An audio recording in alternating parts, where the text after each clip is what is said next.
Hi, you're welcome to our channel. Hello to you. Hello old subscribers. It is so great to have you on here. Hello new subscribers. My name is Morayo A. I'm the latest Nigerian mommy in town, even though my boy is about 5 months old. But yeah, my name is Morayo A, and it is good to have you here. Please stay tuned.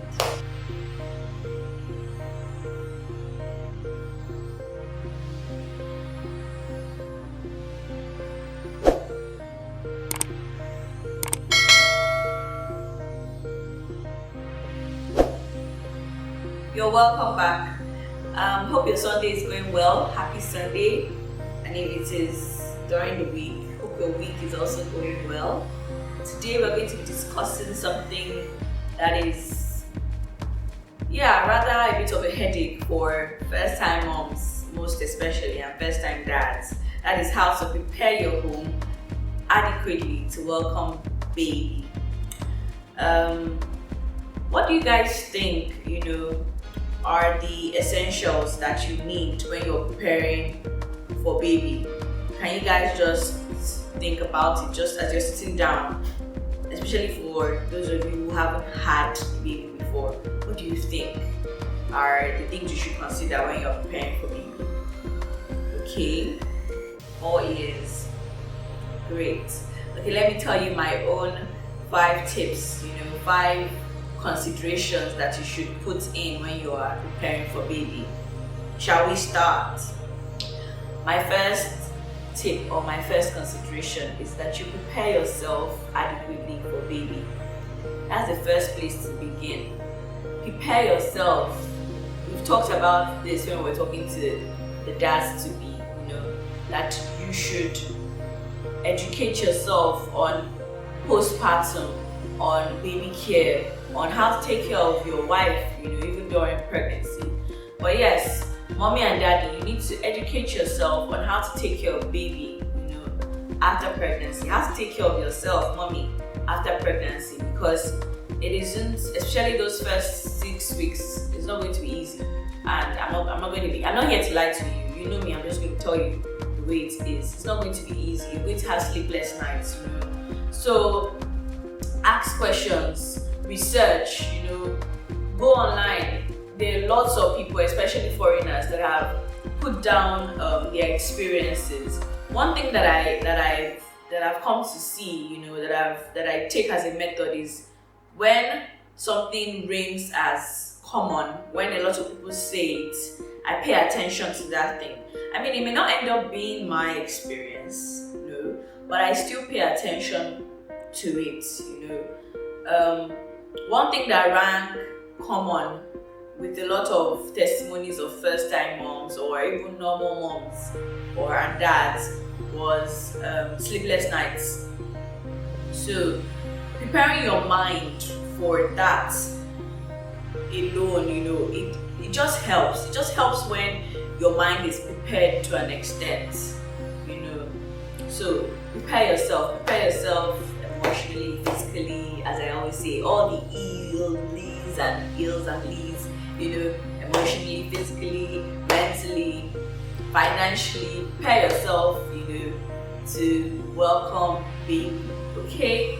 The second thing I would advise or I would say is prepare for baby before you prepare for guests. And this one will precede all the other points that are to come. I'm just sharing 5 tips, right?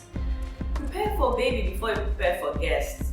We have a culture of help here, omugo, or the common name, where either the mother or the mother-in-law or some auntie or somebody is going to come and stay in your house for a period of time. And sometimes you prepare for those people even better than you prepare for the one that is going to come and stay permanently. So guests are temporary residents. You want to prepare for the permanent residents more than you prepare for the temporary residents. I'll give you guys an example. Also for those who are living in the major or the mega cities in Nigeria, you guys for the middle class people, you understand that having space isn't something that is common. We don't really have the luxury of space. If you're renting an apartment, we live in a rented house, for instance. If you're renting an apartment, things are done economically for the major cities. I'm sure if you go to other places in Nigeria, you have much bigger spaces. But yeah, so moving back to the story, I just had to say that before. We have 3 rooms in my house. One room is already a joint office for myself and my husband, and one room we sleep in. So there's one room that was for guests. But when Joshua was arriving, we still wanted, there was this argument back and forth between my husband and I. Should we turn the office into Joshua's room so that we can still have a guest room? And I was like, it makes sense. No, not really like it makes sense, but for those that don't understand, it makes sense. It's your meaning, it does make sense. But yeah, not really like it makes sense, but of course, it would be nice to have a guest room, but we don't have the luxury of space. So, and we use this office, it's something that we use. So why should we, and those thoughts, it is maybe way after that you realize, oh, right, why did I want to forfeit my office when I could have forfeited a guest room where nobody is coming to stay? So we turned the guest room into the baby's room, the baby's nursery. And it's not as if we put plenty things inside there, and I'm going to tell you guys why a bit later on. We didn't put plenty things, but yes, his dresser and his changing table, some of his things, a lot of his things were in that room. So if you're going to that room, you know that room is Joshua's room, his baby's room. But we can accommodate guests in the room. So prepare for baby first before you prepare for guests. Okay? Prepare for baby first before you prepare for guests. Moving further, the third thing, also kind of related to the second thing, is to rethink and remodel your spaces. Baby is going to share most of your major living spaces with you. The house is small anyways, so the major living spaces are the bedroom and the living room. So you're going to convert some parts of your living room to accommodate baby, because you're going to be staying there with baby anyways. You will not leave baby in the room all the time and you are staying in the parlor watching TV. And you cannot be boxed up or locked up in the room all the time. So you want to rethink and remodel your spaces to fit that new occupant of your house and the stages of that occupant's life. You want to also think, when you're rethinking and remodeling your spaces, you want to also think long term. You want to think long term, you want to think long term, and you want to think durability. In my parlor, for instance, I don't know if I want to insert a video, but I may, or a picture. We just have a duvet laid down on the rug, and we have his lunar leaf swing, his carrier that he's in, and we have had those since he was from birth, and that is what is in our parlor. I don't like having too much baby things, but you know that as time goes on, you must be open to remodeling your living spaces. Your room will change to accommodate baby, and your living room will change to accommodate baby. Every other space can remain basically the same, but your major living spaces should change because you're going to be there and baby's going to be with you. So you should have that. And we also have a changing station in those places. So yeah, we have a duvet laid. We don't have, some people have a play mat already, but we prefer to have a duvet laid on the rug. Your own preference. If you want to spend more money, if you want to keep more money, whatever you're doing, you're the most important person and the most important tool and apparatus to baby anyways. But you need some of those things for comfort. So yeah, we have a changing station where you have diapers, you have the Vaseline, you have the wipes, and a towel, a changing mat, for baby. and you have the chair for sitting for relaxation, recreation, and you have the duvet lay down for sleeping. So you are covering, and your baby's food. If you're breastfeeding, sorry. If you're not breastfeeding, then you find a way to bring in some of those your breastfeeding apparatus to your living spaces as well. I hope I'm making sense. For the bedroom, it is recommended by experts that you sleep in the same room with baby for about 6 months to reduce SIDS seeds. That is sudden infant death syndrome. Sudden infant death syndrome. I remember. Yeah. So it is recommended that you stay in the same bedroom as your infant till he's about 6 months. So yeah, back to the point that I was saying, preparing for baby before you prepare for guests. Even though my baby had his room, we did not, he wasn't sleeping in his room, he was sleeping in our own room. And our room is relatively small. It's a 4x3, it's a small room, 4 by 3 meters for those who understand architecture. So it's a relatively small room. So we could not get a crib. What I would have wanted, because I like thinking long term, I like convertibles. I would have preferred to have, I had a big enough room, I'd have just bought a crib that I could convert to his bed, later. But I did not have the luxury of space. So what we did and what we're doing is that we bought a small cot, snooze pod. And snooze pod, I would also insert the photo here. Snooze pod is nice because you can carry, I could carry even the bed. When he was young, I could easily carry it to the parlor or move it around, and you can, when you're done with it, you can pack it up and keep it for the next child or transfer it to somebody. It's very easy to dismantle and put together. So you want that kind of thing, and it's attached to my bed. It's supposed to be for a duration of 6 months. That was what was indicated, but my son is about 5 months now, and it's surpassed the snooze pod. So what we do is that we do not lie him vertically anymore, we lie him horizontally, and he eats a bit into our own bed. But it's still working, okay? But if you have the luxury of space, if you have a big room, my dear, get your crib that you like and convert. If you have the money and you don't want to convert your crib to a bed, but always think durability, what works for you and what works for your space and what works for your baby, okay? Don't just think fashion alone. Don't just think, oh, this is fashionable, this is a bow, this is trendy, this will make my space look nice, without it functioning well to suit you.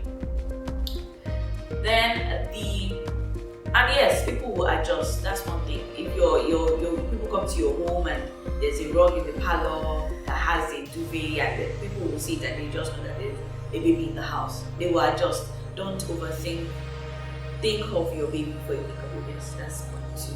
But yeah, we think and model the spaces to fit your purpose. The point 4 is to declutter and clean your house. Clean up, declutter. When baby was arriving, I succumbed to nesting instincts, myself and my husband. We literally painted the entire house, we live, and then we got air purifiers. We live in a city where we have a lot of pollutants, air pollutants, very serious ones. We live in a city where people are doing things that are harmful to other people. They're illegally doing oil and things like that for non-pregnancy. So there's a lot of soot, like tangible black dust in the air that you would see. When you touch your clothes, you crease it and it will make a stain. That was what we were breathing in. But when baby was coming, and it's not just easy to up and go and to leave what you have here, to leave work and say, oh, for take of baby, I'm going to start a new life somewhere else. I mean, it should be easy, but it is not. It's not. So for those of us that don't have that luxury of just changing base and just changing to suit the narrative of our new lives, we try to make our new lives work for us. So we bought an air purifier. We cleaned up the house thoroughly. You know, we have someone who regularly comes to clean anyways, but we cleaned it up again and we painted some parts of the house, including his room. So yes, clean up, declutter. There's a lot of junk, a lot of papers, you know, just lying in the drawers. Clean up your house, clean up your room. You may not have time to fold your clothes for the first 6 weeks of baby's arrival. So arrange your clothes well. Arrange it in accordance to lounge wear, because especially for mom, you may not really be going anywhere. So have your sets of lounge wear. I had tops I could easily pull up to breastfeed, button down and then zips by the side, you know, to accommodate my lifestyle. So even when people are coming to visit, you just have your lounge wear that is very easy breezy, you know, and then it's helping you to do the things that you're supposed to do, breastfeed baby and also rest and heal properly. Yeah, you're going to need to heal after baby. That one we'll talk about later. Yeah. So yeah, you need to declutter and clean up your house. Clean it up well, because you don't want baby coming into the filthy environment. If you can live in a city like mine, get 1 or 2 air purifiers to just make, you know, things more durable for that child that is coming into this world with fresh lungs and new things. Okay, so the final thing that I would advise you to do is to meal prep. When I say meal prep, I literally mean stocking up your fridge or freezer with food a few weeks to delivery. It is important because you're not going to, well, for me, especially if you do not have a maid or someone to help you, and then maybe in-laws are coming, guests are coming, visitors are coming. To an extent, people understand, but a lot of people don't understand. It was just a few people that brought us food when we delivered. And to be honest, people may bring you food and that you may not like the food. I'm just being honest with you. So, for your own sake and for your sanity's sake, and so that you're not stressing, load up your freezer with soups, load up your fridge with, you know, rice, and also get the contact of a very good food vendor. Get acquainted with a very good food vendor. Don't just get their contact. Let them know you know, so that they can make things in line with what you like. Let them understand you before you deliver. If you can, it will be very helpful. So what are the 5 things that we have said? Number 1, prepare yourself for baby. 2, prepare for baby before you prepare for guests. 3, rethink and remodel your spaces and think long term when you're doing this. 4, I'm not going to tell you. You tell me. You declutter and you clean up. And finally, you meal prep. Thank you for being here. I love you so much, and I'll see you in the next episode.